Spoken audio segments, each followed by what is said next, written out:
بجلی کی بدترین لوڈ شیڈنگ نے ہر شخص کے ناک میں دم کر رکھا ہے. ایسے میں یہ ننھے بچے بھی لوڈ شیڈنگ سے بے حال ہیں.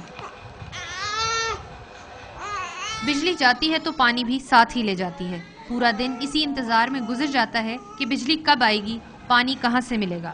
کتنی گرمی ہے, لائٹ بھی نہیں آتی. اسکول تو چھٹیاں بھی ہو گئی ہیں, گرمی اتنی لگ رہی, لائٹ بھی نہیں آ رہی. نہانا ہے, پانی بھی نہیں آ رہا. اتنی گرمی ہے, لائٹ آ رہی نہیں ہے, رات کو بھی نہیں سوتے.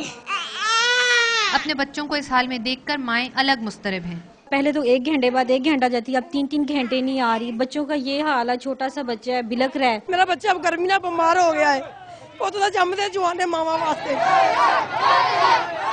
ہر طرف سے مایوسی کے بعد یہی عوام سڑکوں پر نکل آتے ہیں اور حکومت کے خلاف نعروں کے ذریعے اپنے غم و غصے کا اظہار کرتے ہیں. حکومت سے ہمارا یہ سوال ہے کہ یہ ہمیں لائٹ کیوں نہیں دے رہی. لائٹ کچھ بھی نہیں ملتا, پانی نہیں ملتا, ہم سب لوگ پریشان ہیں. ہر سال موسم گرما شروع ہوتے ہی لوڈ شیڈنگ کے خاتمے کے وعدے سامنے آنے لگتے ہیں, مگر گرمی چلی جاتی ہے, وہ وعدے پورے نہیں ہو پاتے. کیمرہ مین شعیب سعید اور ساتھی رپورٹر عائشہ شبیر کے ساتھ ثنا سیف, ڈان نیوز, لاہور.